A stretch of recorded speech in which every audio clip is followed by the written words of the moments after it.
Salut. Alors, je continue la suite de la lecture du cylindre A de Gudea.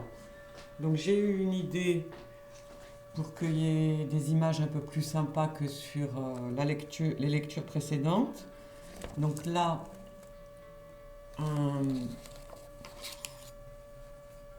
une représentation de Gudea.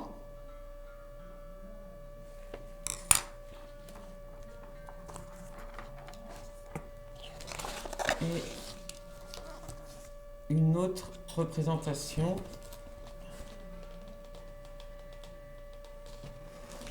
ne vous fiez pas à cette terrasse, c'est une autre ville, c'est la ville d'Our. Alors regardez ce qu'on va faire. Il ne faudrait pas que ça se casse la figure. Voilà. Et là, je mets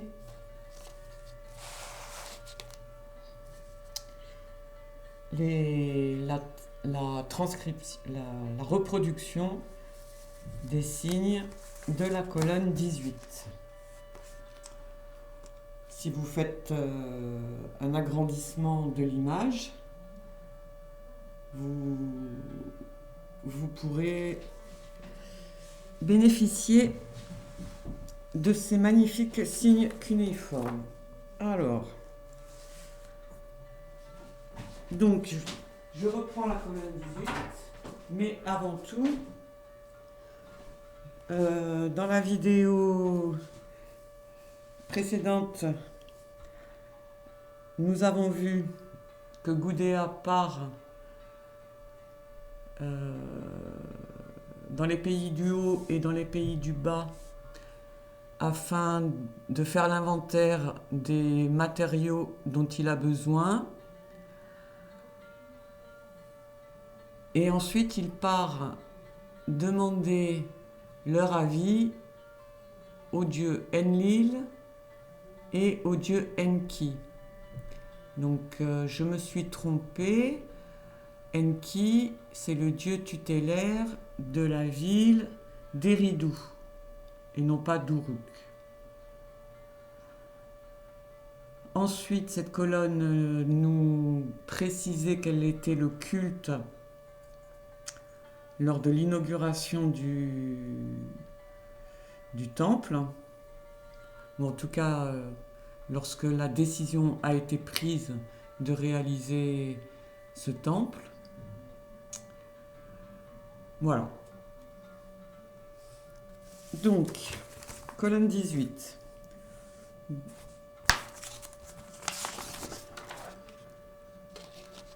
Je lis ici. Gudea, du sanctuaire de son Girnum, de sa puissante, c'est-à-dire sa puissante forteresse, la fondation fit. Le soleil, dans le ciel brillant, approchait.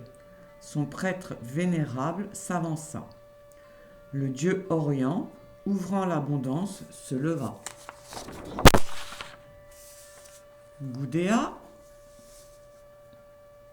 comme, là il y a une cassure, les dons pour la ville purifiée envoya. Des bœufs convenables, des chevreaux beaux, et nombreux il immola. Dans le temple il alla, sur sa face il s'étendit.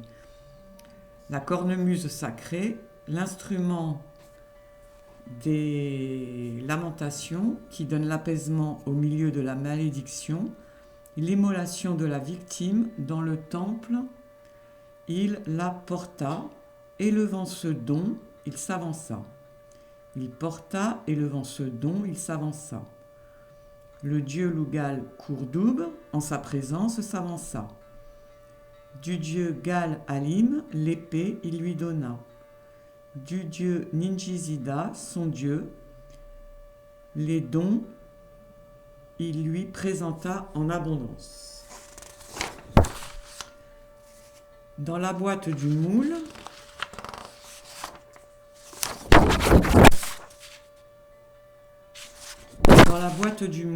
de l'eau abondante et du lait il mit.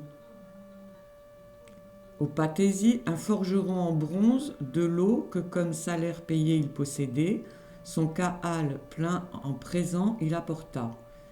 Du miel, du beurre en grande abondance il offrit en sacrifice. Des houx, c'est-à-dire des vases, d'aromates, des pis, vases d'aromates, en quantité il offrit. Le fourneau sacré il dressa, le moule il apporta.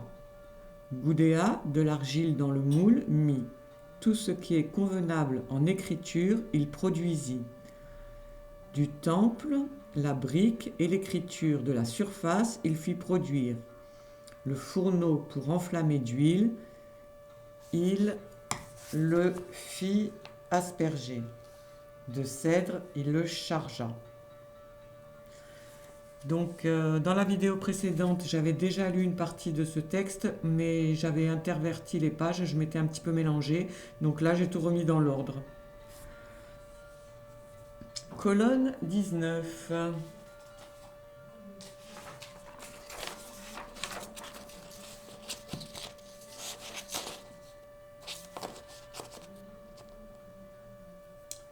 Colonne 19. Sa ville de Lagash, dans ses alentours, lorsqu'elle se fut reposée et que la lumière brilla, le moule il brisa, les briques semblables au soleil levant fut mise au jour. Le cahal, le couvercle d'argile brisé à sa ville, en présent d'une main fidèle, fut partagé.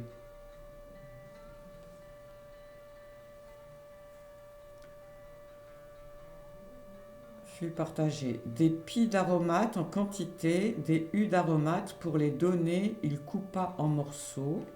La brique que pour sa part il lui avait dédiée réjouit le dieu Orient.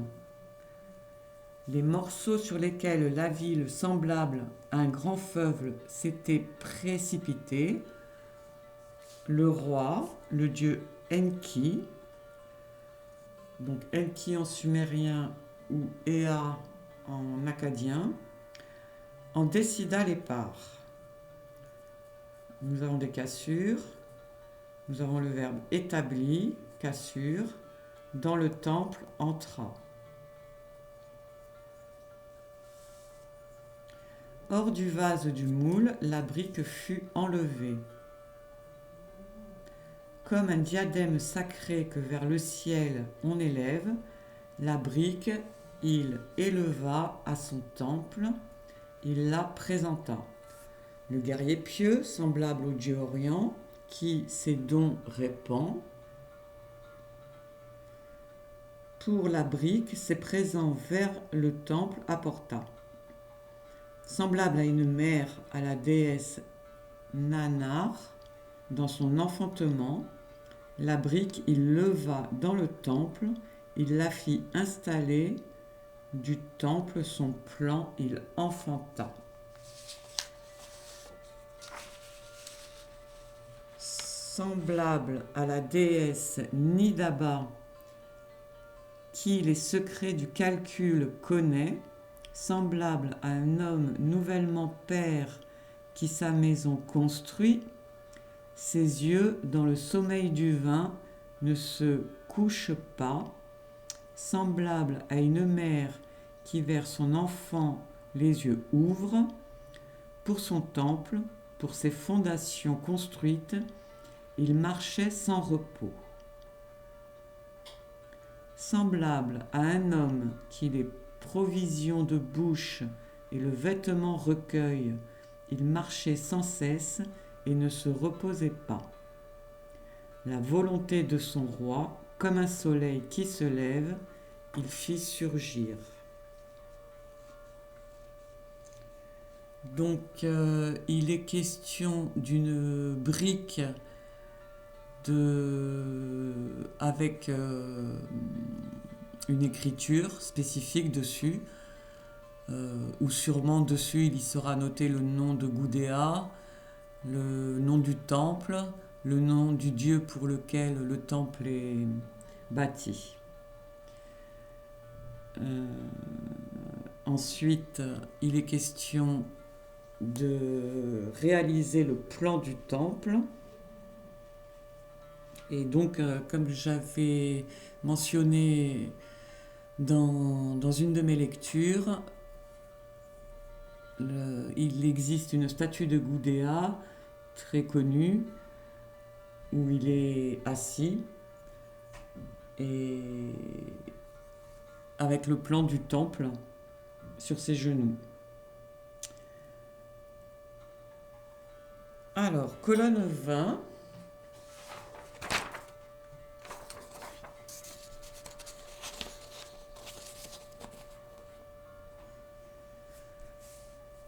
Pour Gudea, l'ordre du dieu Ninjitsu comme un esclave, il accomplissait. Le sens de la parole pacifiante pour bâtir son temple agitait ses pensées. Sur le plan établi dans son cœur, au Père roi de parler, il résolut. Avec joie, le voyage il accomplit. L'oracle du Père vers l'Occident est éloigné. Dans le sanctuaire de son Père, il pénétra. Le Père, pour son serviteur, les faveurs multiplia. En sa présence, il rendit son décret de prêtre-roi. Gudea, devant son chef, s'étendant, se prosterna. Le décret sortit. Ouvrez les guillemets. Le temple de son roi qu'il construise, Léninou au ciel et sur terre, qu'il mène à bonne fin, pour un peuple qu'il soit rempli, par un peuple qu'il soit rempli. Fermez les guillemets. Donc là, ça confirme l'idée que j'avais eue, qu'il ne s'agissait pas que de la construction d'un temple, mais également de tout un quartier, de toute une petite ville, avec cette phrase où il est dit « par un peuple qu'il soit rempli ». Dans la joie, le voyage fut accompli.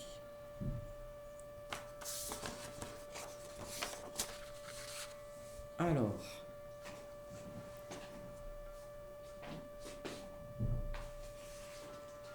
là, je n'ai plus les mêmes documents.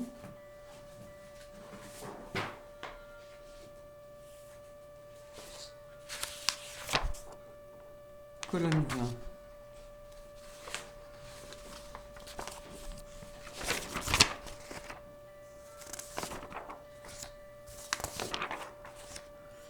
D'ailleurs, on y voit mieux du coup.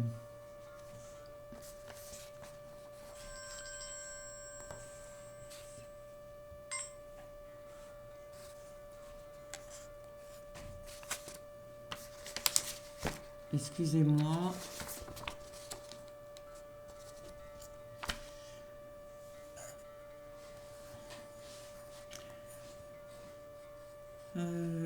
Donc il proféra une prière, la construction du temple de son roi, l'achèvement de Léninou dans le ciel et sur la terre, il avait en vue.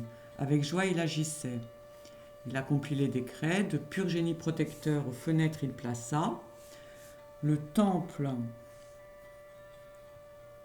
le dieu Enki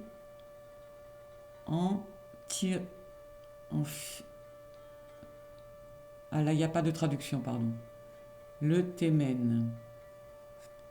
Nina, l'enfant d'Eridu, aux oracles du temple, donna...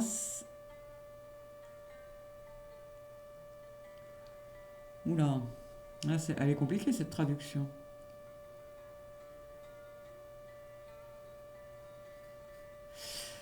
Donna ses soins. Pardon. Donc Nina, l'enfant d'Eridu, aux oracles du temple, donna ses soins. La mère de Lagash, la pure déesse Gatundug, en fabriqua les briques matin et soir. Baou, la reine, fille aînée d'Anou, l'aspergea d'huile de cèdre aromatique. Gudea, dans le temple, installa le grand prêtre, ainsi en régla les décrets. les Anunnaki, il les établit en objets d'admiration. La tête porta. Gudea, le constructeur du temple, dans le temple, le coussinet, une tiare pure sur la tête porta. La tiare. Comme un coussinet. C'est vrai que ça ressemble à un coussinet.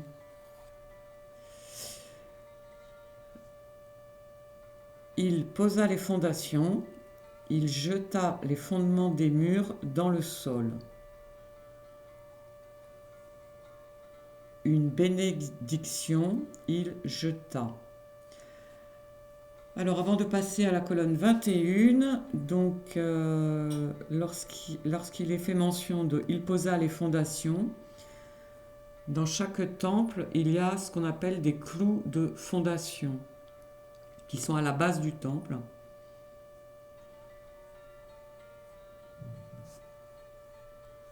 C'est pour ça qu'ensuite il dit « il jeta les fondements des murs dans le sol ». Alors, colonne 21. Colonne 21. Tant que la vidéo ne coupe pas, je continue, parce que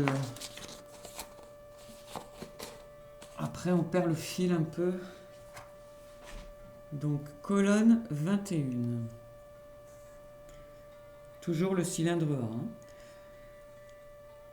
Sur le temple, une seconde bénédiction, il jeta. Le temple est le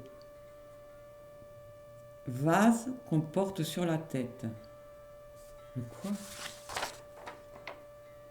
Oui, le vase. Le temple est le vase qu'on porte sur la tête. Sur le temple, une troisième bénédiction, il jeta. Il est l'aiglon, l'oiseau divin. Sur le temple, une quatrième bénédiction, il jeta. Il est la panthère, le fauve terrible qui se dresse. Sur le temple, une cinquième bénédiction, il jeta.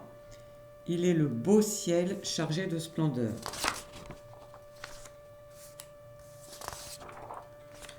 Sur le temple, une sixième bénédiction, il jeta. Il est le jour d'offrande chargé de magnificence. Sur le temple, une septième bénédiction, il jeta. Léninou est la lumière du matin qui éclaire le pays. Le tympan de la porte qu'il avait mis en place était semblable au beau ciel qui supporte la tiare de la lune. Dans le tympan, il fit demeurer des... Et là, il y a des cassures. Pareil au temple, sublime qui dans les cieux se dresse, il construisit le temple, on a une cassure. Pareil au Bouninou de Nanar, ou au cassure, d'Enki, le temple que, comme une montagne, il avait édifié, que, comme un astre au milieu du ciel, il avait fait briller, dont, comme d'un bœuf, il avait élevé la corne, dont, comme de l'arbre sacré de l'abîme, il avait élevé le faîte au-dessus des contrées, ce temple, comme une montagne, dans le ciel et sur la terre, il l'éleva vers le ciel, pareil au cèdre qui pousse dans le désert, le temple, construit en briques de Sumer, il le fit regorger de magnificence. La charpente que dans le temple il avait mise en place ressemblait au dragon de l'abîme qui brille. Le Kahana qu'il avait, et là on a une cassure, ressemblait au Mushmahu, créature des monts. Donc là, je suis en fin de phrase. C'est le début de la 22e colonne. Donc je la relirai tout à l'heure quand je mettrai la nouvelle translittération. Donc, plusieurs bénédictions.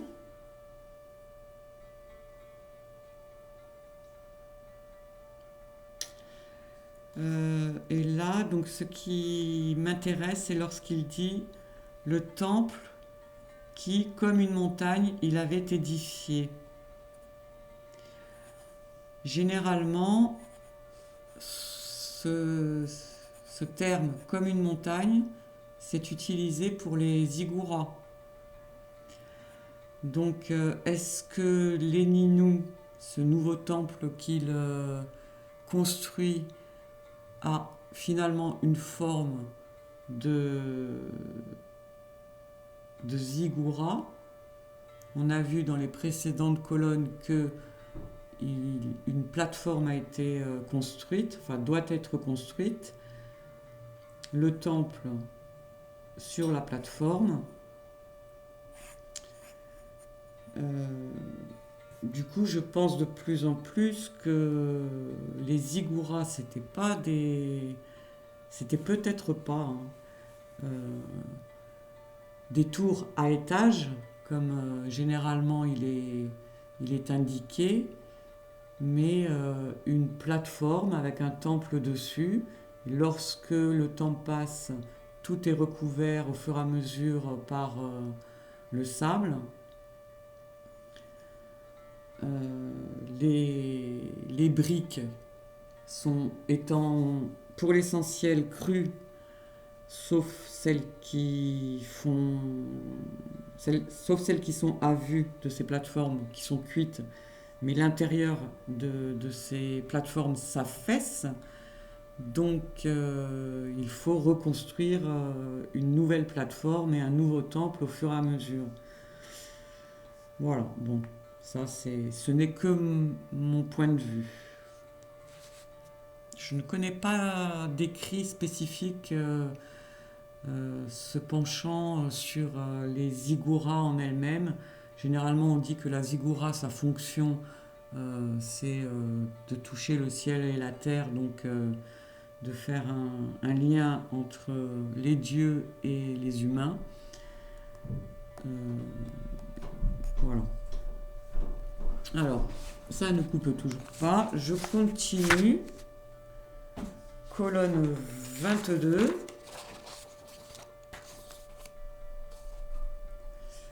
Donc, le Kahana qui avait, on a la cassure, ressemblait ou Mouchma ou créature démon.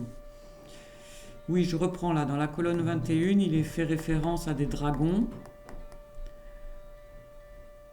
qui sont les Mouchmaou justement. À Babylone, sur les remparts de la ville de Babylone, nous avons ces fameux Mouchmaou. Donc je reprends. Le temple, son gigour, ressemblait au serpent de la montagne qui est étendu. Son chatou était orné de cèdre. Je ne sais pas ce que c'est chatou. C'est... on a une cassure...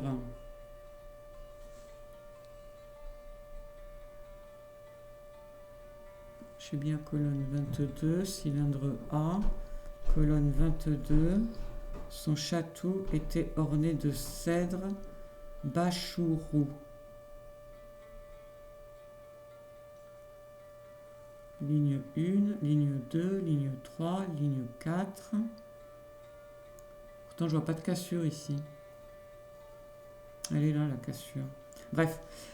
On ne sait pas quoi, de cèdre, merveille pour les yeux, qu'en cèdre, Liarou il avait disposé, peut-être les portes, Goudéa,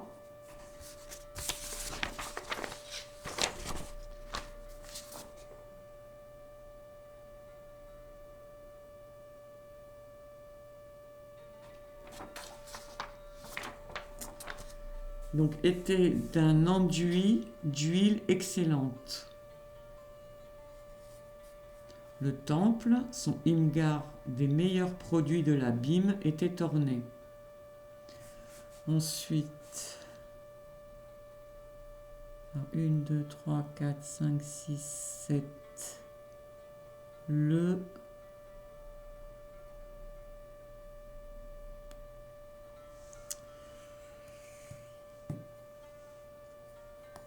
On ne sait pas.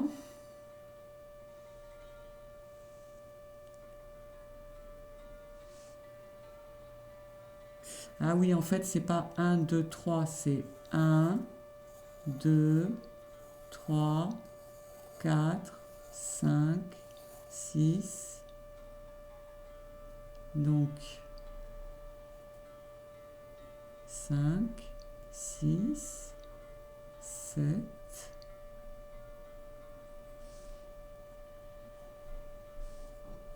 Pourtant, je vois pas de cassure là non plus. 7, 8. Bon, j'ai un petit souci là entre les signes cuniformes du cylindre A et ma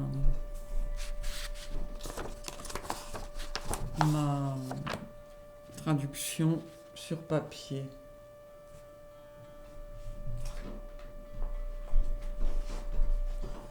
Je ne sais pas. Bon. Le Pathésie construisit le temple, il l'édifia. Comme le grand mont, il l'édifia. Le Thémen de l'abîme, comme un grand Tarkoul dans le sol, il fixa. Du dieu Enki. Alors, est-ce qu'on a Enki là dans la case 12?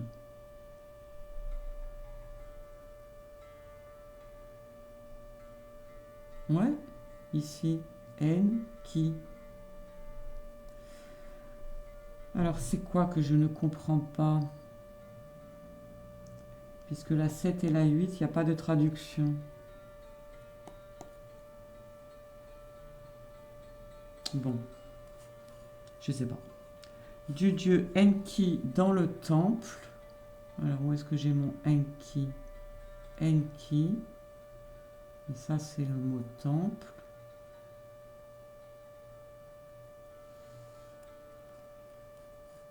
Il installa.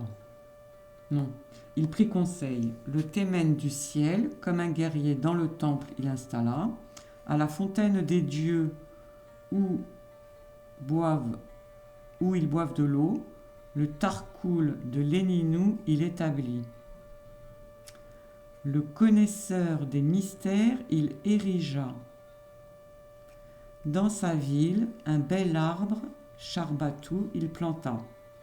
Il étendit son ombre au-dessus de la ville. L'arme Charour, comme un nourrigalou, dans l'Agache, il la fixa. Le Chougalam, le lieu terrifiant, il l'établit et le fit regorger de splendeur. Du sanctuaire de Girnoun,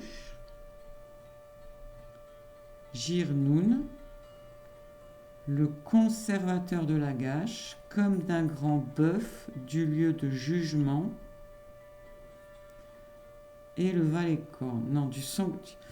J'ai du mal. Là, c'est pas la même traduction. Là, on n'est plus avec Thureau d'Angin, mais avec Thureau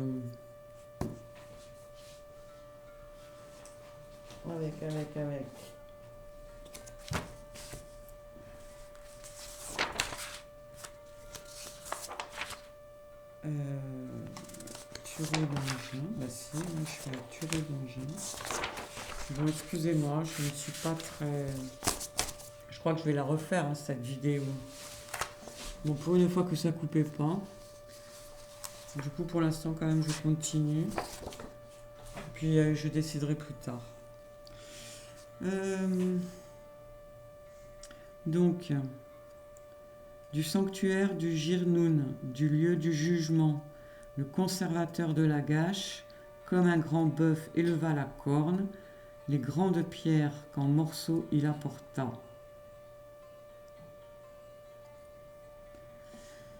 Ok.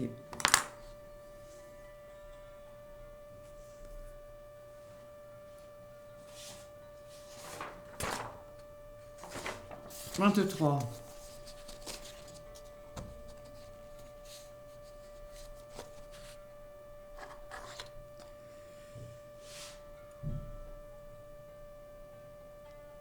les grandes pierres comme morceaux, il apporta. En une année, il les apporta. En une année, il les façonna. 2-3 jours, il ne laissa luire. Dès le premier jour, il érigea les stèles. En 7 jours, dans le temple, il les dressa. Parmi les autres pierres, il étendit les unes pour en faire un réservoir.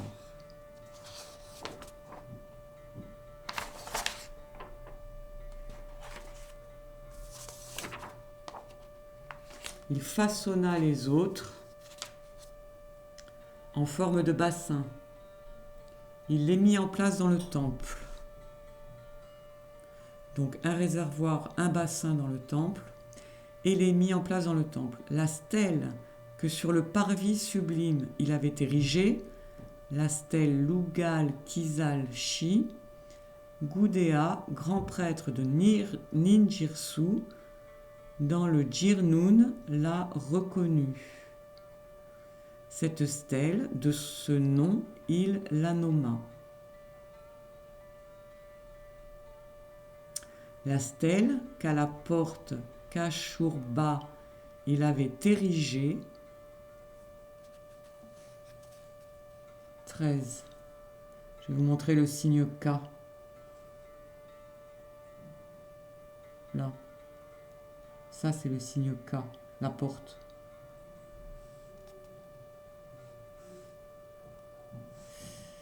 La stèle qu'à la porte Kashurra il avait érigée. Le roi de l'ouragan Bel. Qu'est-ce que c'est ça, le roi de l'ouragan? Ah oui. Alors, ce qu'il appelle le roi de l'ouragan Bel, nous l'avons ici, et en fait c'est Enlil. Ici vous avez les idéogrammes pour le dieu Enlil. An, Enlil. Effectivement, il est dit que Enlil c'est le dieu du vent, de l'air, de la tempête. Et ici, il le nomme Bel. Donc le roi de l'ouragan Bel ou Enlil, qui n'a pas de rival, regarde d'un œil bienveillant Gudea, le grand prêtre de Ninjirsu. Cette stèle, de ce nom, il la nomma. La stèle que face au soleil levant il avait érigée, le roi des tourbillons bruyants. Alors 20. Donc à nouveau Enlil, lui dit Bel, le roi des tourbillons bruyants, le seigneur qui n'a pas de rival, a dans son cœur pur choisi Gudea, le grand prêtre de Ninjirsu. Cette stèle, de ce nom, il la nomma. Donc la stèle, elle sert aussi à dire qu'il a eu l'autorisation des grands prêtres de Nippur. Enlil, c'est le dieu tutélaire de Nippur. On a vu dans les colonnes précédentes qu'il allait demander leur avis à Enlil et à Enki, donc les prêtres de Nippur et Eridu. La stèle, elle sert de décret.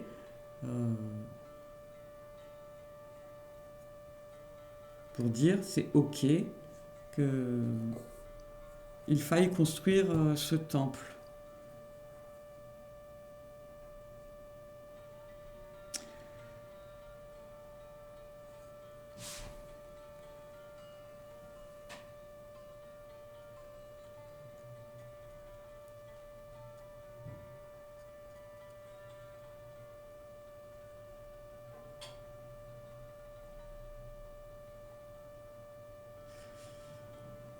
Ok. Colonne 24.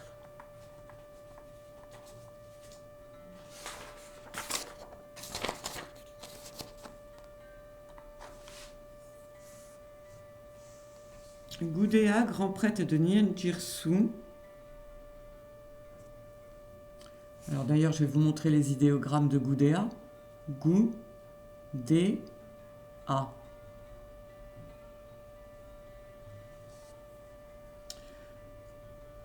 Et Ninjitsu, on va la voir. Ninjitsu.